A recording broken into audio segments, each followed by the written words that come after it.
Here on the shores of Lake Lugu, which means dive into the waters in Chinese, lives one of the few remaining matriarchal societies on Earth. Almost 1,000 years ago, the Mosuo people settled here at the foot of the Himalayas. No one knows where they came from or why they came. Day dawns over the lake with prayers offered by Mosuo women. They dominate the culture, as they have done for centuries. In most cultures, men and women make families together, and the men go out and make a living. We're different. We're a matriarchal society. We, the women, are in charge.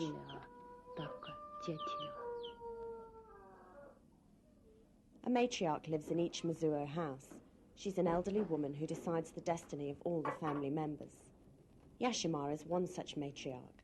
At 65 years old, she's 5 children, 2 grandchildren, and smokes 80 cigarettes a day.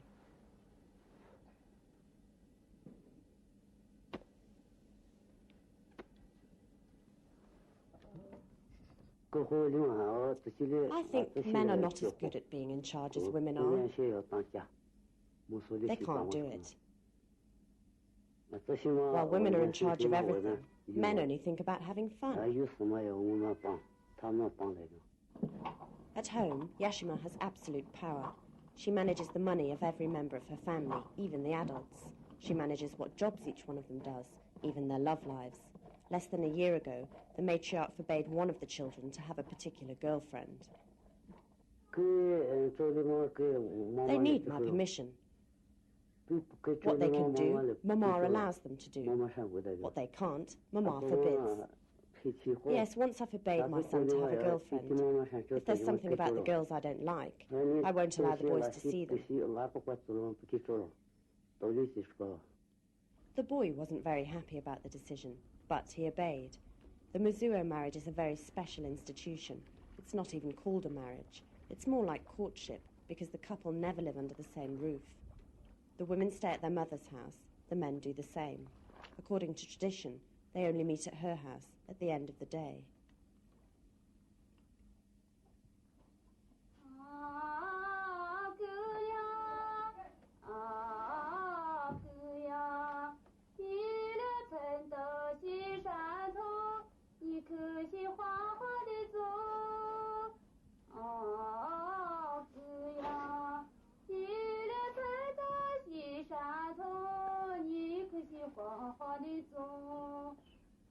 For years, Yidashi has been repeating this ritual once or twice a week.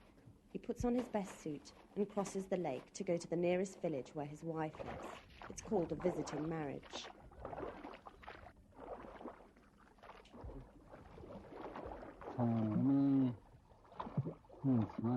Once we lived in the mountains. Later, we moved to the shores of the lake, and now we're fishermen. Amongst the Mosuo people, it's the women who are the bosses. We, the men, go out fishing or courting. It looks like an easy life for a man, but it can be hard work.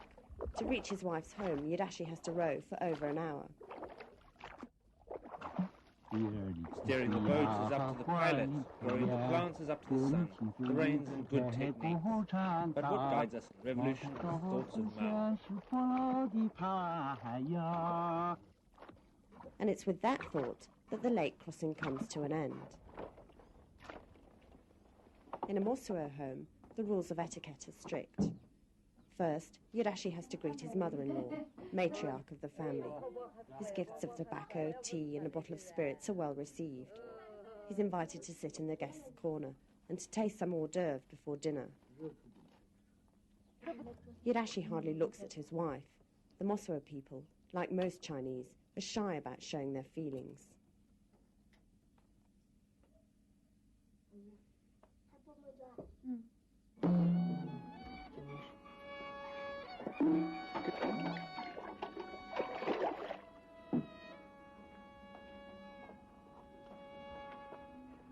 Ditsi Latso, the youngest daughter of Yashima, is so shy she can hardly mention her husband, despite the fact that the relationship has received the blessing of her family and of the fact that they have a son. For the Mosuo people, there are 3 sacred taboos. It's forbidden to eat dog, it's forbidden to eat cat, and it's forbidden to talk about sex. Dietsi's husband lives a few kilometres away. He's the manager of a wood company. His job makes him a very eligible man. After all, not a lot of Mosuo men have a permanent job, and especially a management position. Tsar Pito is well paid by Mosuo standards.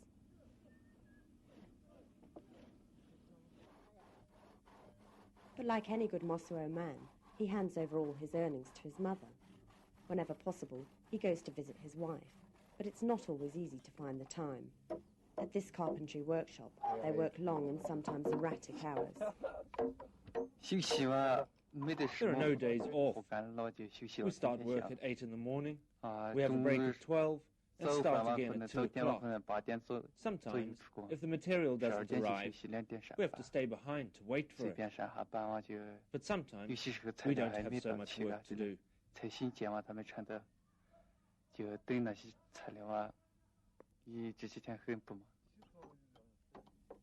Tsar Pito doesn't see his wife more than once a week. He confesses he's even considered breaking with tradition and living with her. Yes, this is something to think about in the future, when our son is older. If she came over here, we'd spend more time together. But Dietsi disagrees. She appreciates the Mosuo customs. We don't argue if we're not together.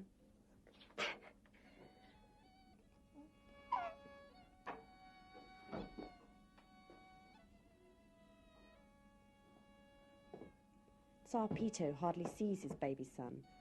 He's just 4 months old, but when he grows up, he'll never call Tsar Daddy, because in the Mosuo language, there's no such word.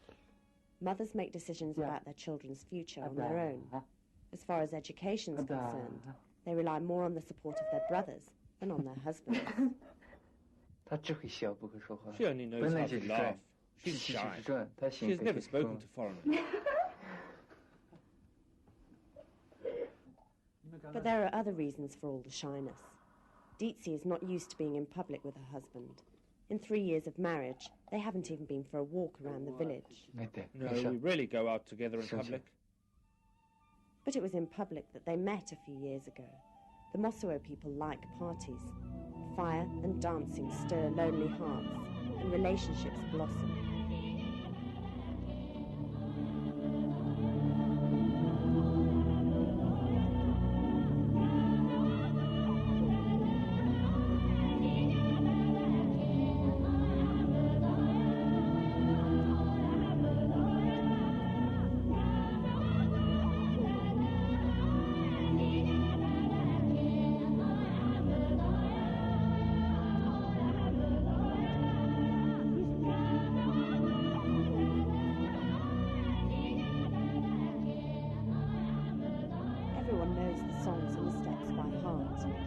Mosuo parties, people perform another traditional ritual. It's known as challenge singing, and the women usually start off in their distinctive tones.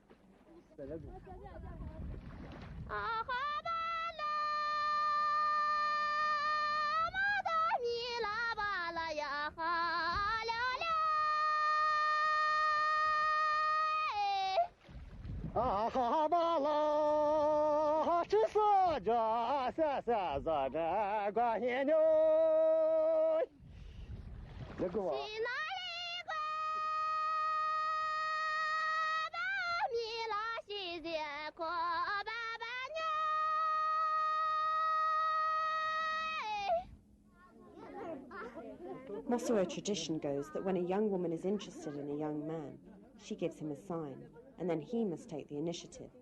To begin with, the romance is kept secret, even the first meetings in the girl's bedroom. Once upon a time, young men would throw stones on the roof so that their girlfriends could discreetly open the door. Even today, each couple finds a way to conceal the affair. It only becomes an official relationship when the matriarchs of both families give their seal of approval.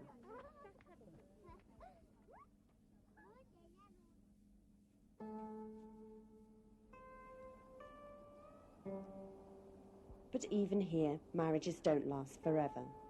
In Mosuo villages, divorce is common, and in most cases, the women are the ones to take the initiative.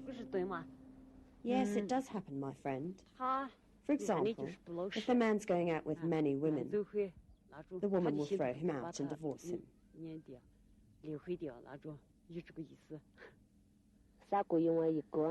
there's a divorce, the party that starts the proceedings has to compensate the other party.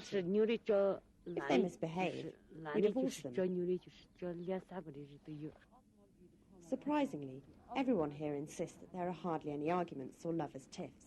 Maybe it's because the Mosuo are more practical than romantic. I prefer hard-working women. I don't care if they're pretty or not. Basically, I like a talented woman, someone that knows how to take care of the chickens and the pigs.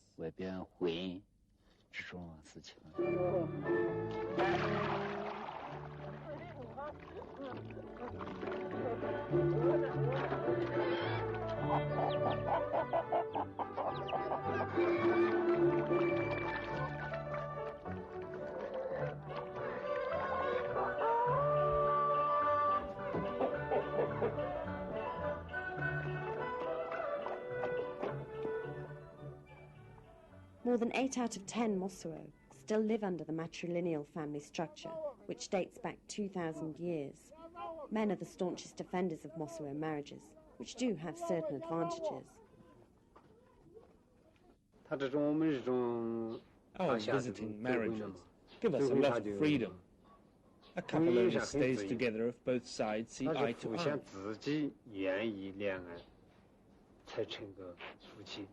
The big advantages are strong ties between sisters and large families living communally.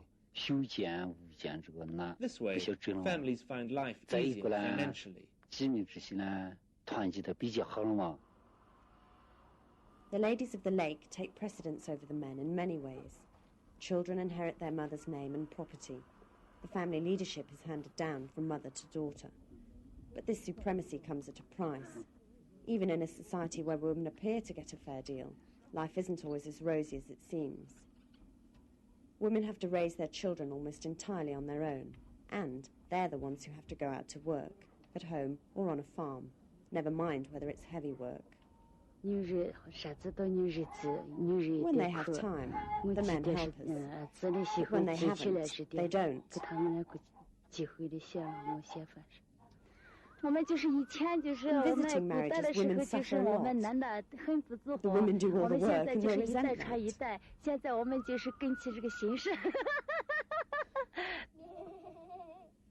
Mosuo men have a good life.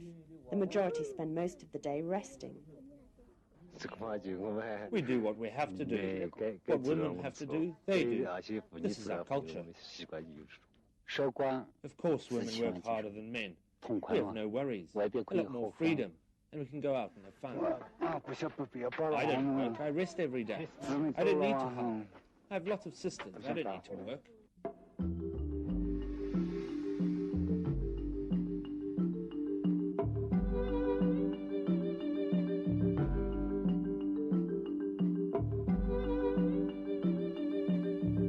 In families where there are a lot of women, men don't work. Only in the families where there are no women do the men have to work. In most cases, Mosuo men just save themselves for their nighttime visits to their wives.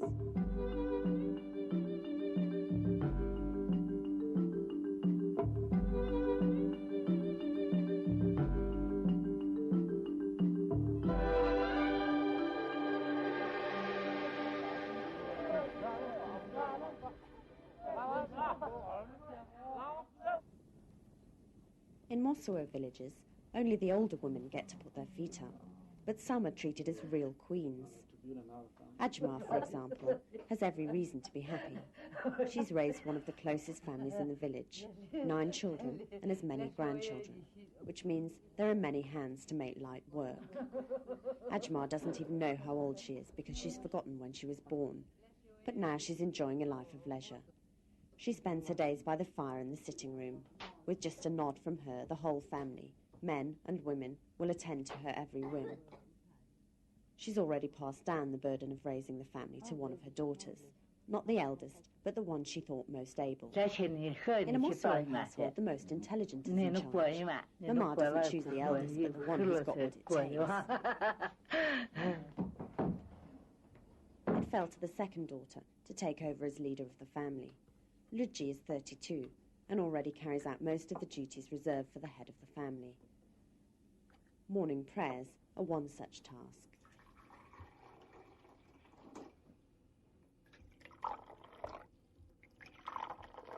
All Mosuo homes have an oratory where prayers are offered to one of the Tibetan Buddhist gods.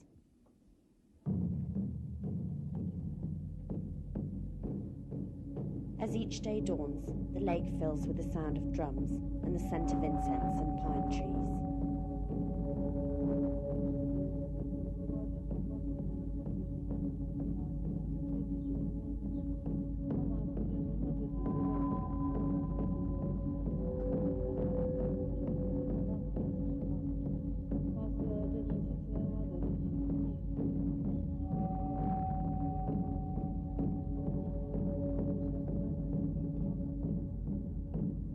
Although they obey the teachings of the Buddhist lamas, the Mosuo people worship a female god, Jemu, the goddess of the lake. Each morning the head of the family burns pine needles by an image of the goddess. The goddess Jemu was a very beautiful girl who wore white and rode a white horse. She was very talented and had a good heart. Each day, the Mosuo people offer thanks to Jemu for the survival of their community. But most see that survival threatened. Mosuo culture can no longer remain untouched by the outside world. Even the mountains can no longer protect it. The people of the lake may cling to their old ways, but just beyond the mountains, development awaits.